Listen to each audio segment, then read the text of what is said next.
Hello YouTube, this is Kelly.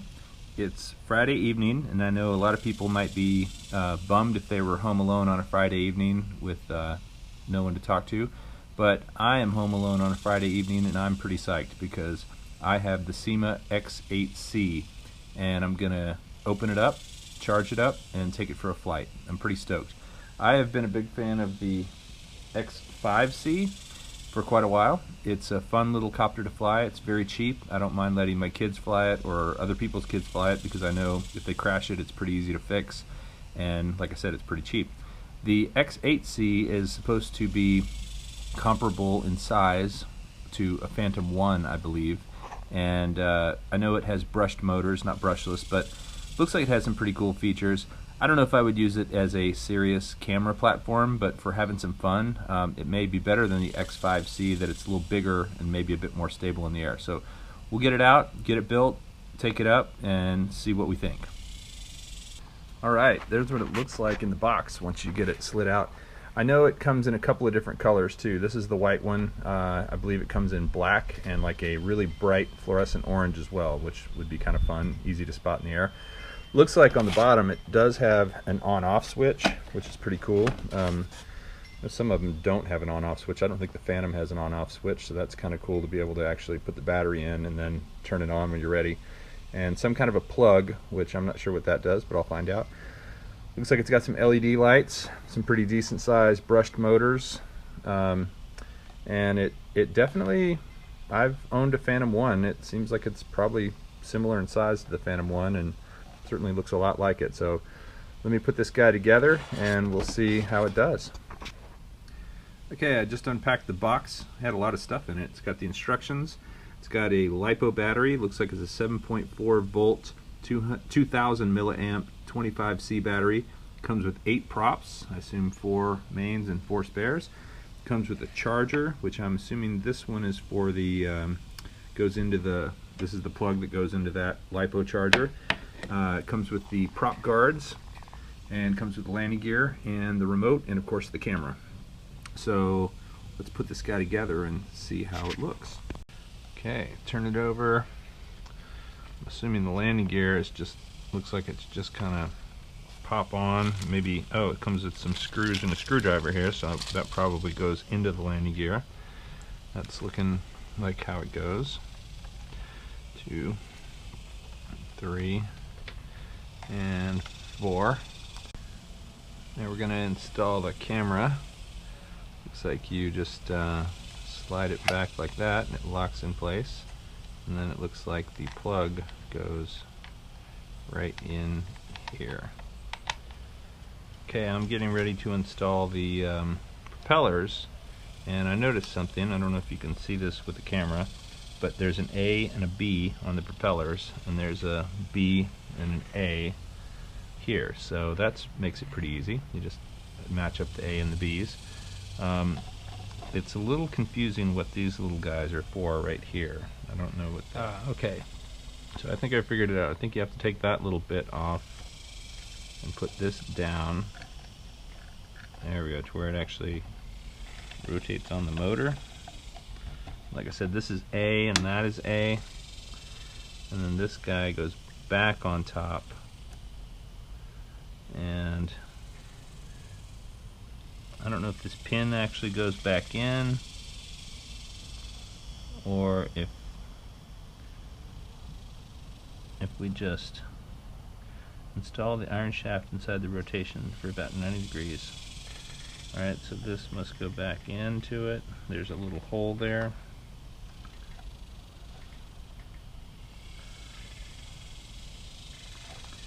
Well, this is not very easy. Okay, I put the iron shaft back in, and then I know it has some oh, it comes with a little extra of these doohickeys here and some really cheap little spinner things that go on top, I guess. These aren't even, these feel like they're plastic.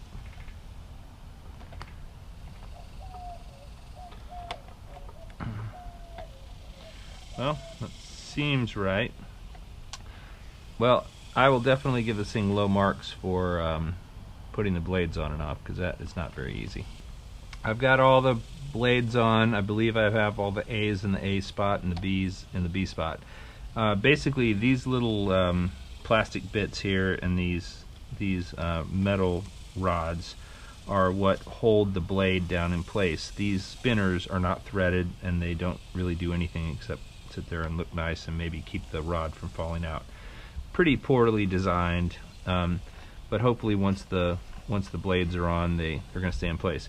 I'm going to forego the prop guards. You can put them on if you want, but I'm flying this thing outside, and I've been flying for a while, so hopefully I won't have to eat my words and crash into a tree or something and ruin a prop. It does come with 4 extra props and these 4 extra bits to put them on.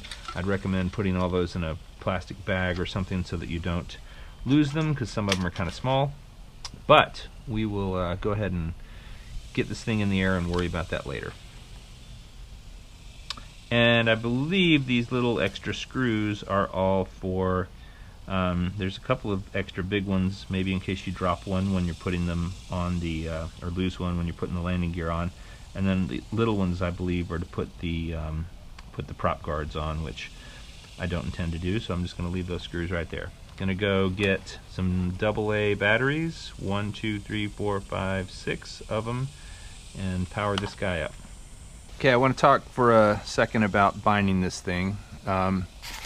It's the same way you bind the X8C. The radio here can be turned on in advance. So I just turned the radio on. You can see it's got a blue blinking light there. And now I'm going to turn the actual Syma quad on. And you see those lights start off blinking fast and then they go to slow. And when they go to slow, that means it's ready to be bound. Push the left stick up and then down. Those lights stop blinking and it's bound.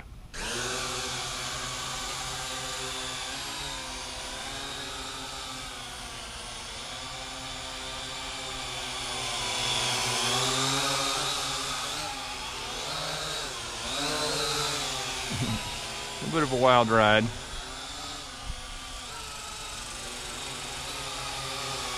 Definitely not as easy to fly as a Phantom because it doesn't have GPS.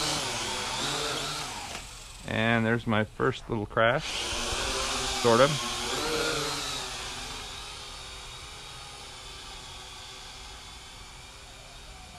Take some video of those wildflowers, or those sunflowers.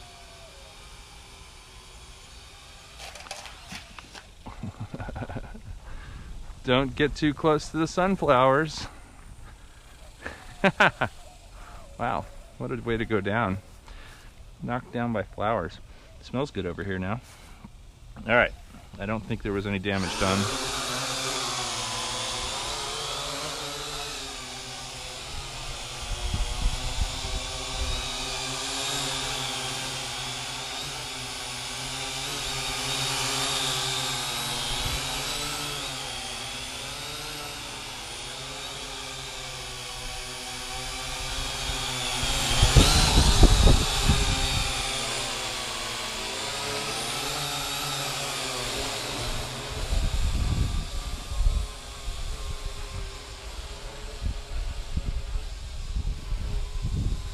It is definitely susceptible to wind. I think having the legs on it like that makes it really susceptible to wind, and it's a little breezy out here tonight, so I could explain part of it.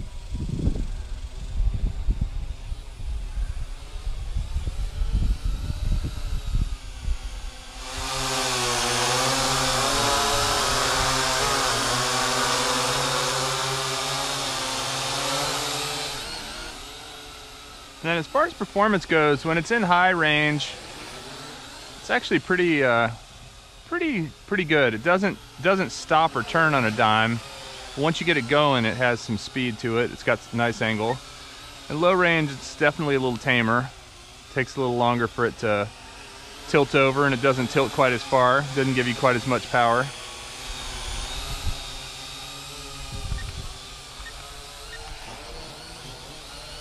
Boy, it really doesn't recover too well from that flip. It takes it a few seconds to kind of catch itself. I flipped the Syma before without the landing gear and the camera on it. It does a lot better. That's full throttle, barely kept it off the ground from about 12 feet up. Alright, we see the batteries are getting low. That's what the blinking lights indicate. So we're going to bring it in.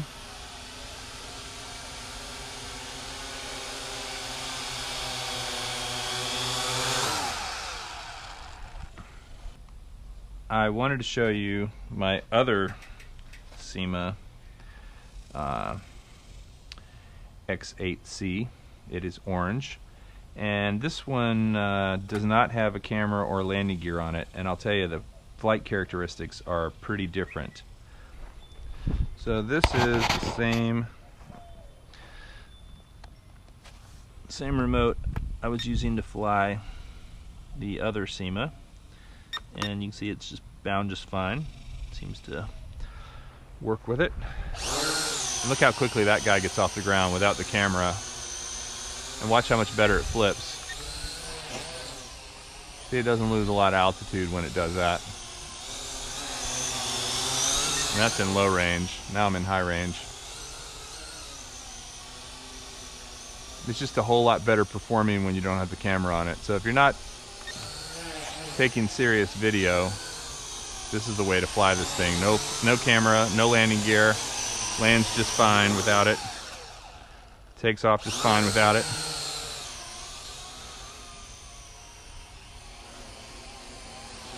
And certainly has a lot more kick without it.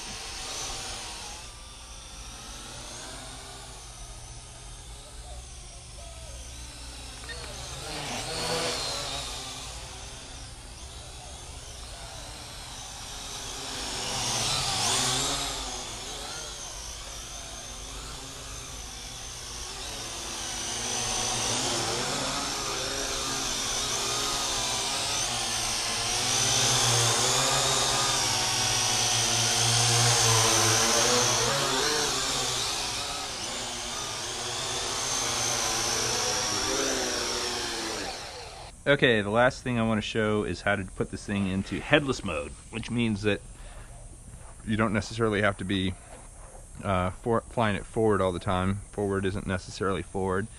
Backwards isn't necessarily backwards. It will just orient to whatever your direction is and fly. If you push the stick forward, no matter how it's facing, it will still fly forward. It does this, I believe, with the compass. So I'm going to go ahead and turn on the remote. Turn on the switch there. You see the lights went slow, up, down, and then supposedly if you hold down the top button for 3 seconds, 1, 2, 3, get that beep. So now it's supposed to be in headless mode. So I'm going to go ahead and turn on the camera and see if I'm taking some video, which I think I am. And liftoff. Now I forward, I turn the yaw, and even if I keep pushing forward, it still goes forward. So this is great for doing selfies, right? So I'm going to bring it over here, and now everything is just oriented as if the tail were away from me normally. So I'm going to check out the camera quality. Now we can.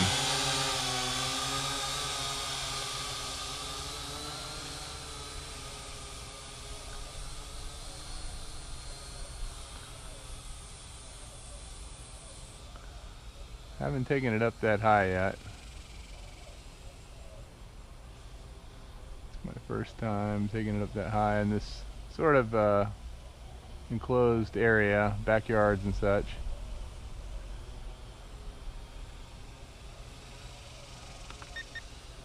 Alright, I switched it to high mode so it would come down a little faster. I could control it a little better. Yeah, but the headless mode seems to work pretty well, no matter which way I rotate it. Left is still left, right is still right. Let's try flipping it. Hey, look at that.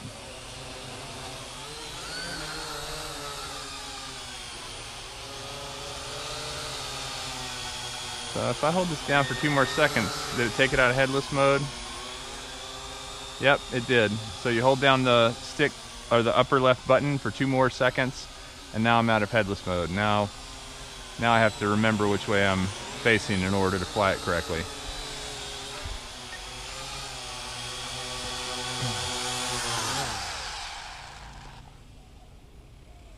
So it looks like when you put it in headless mode,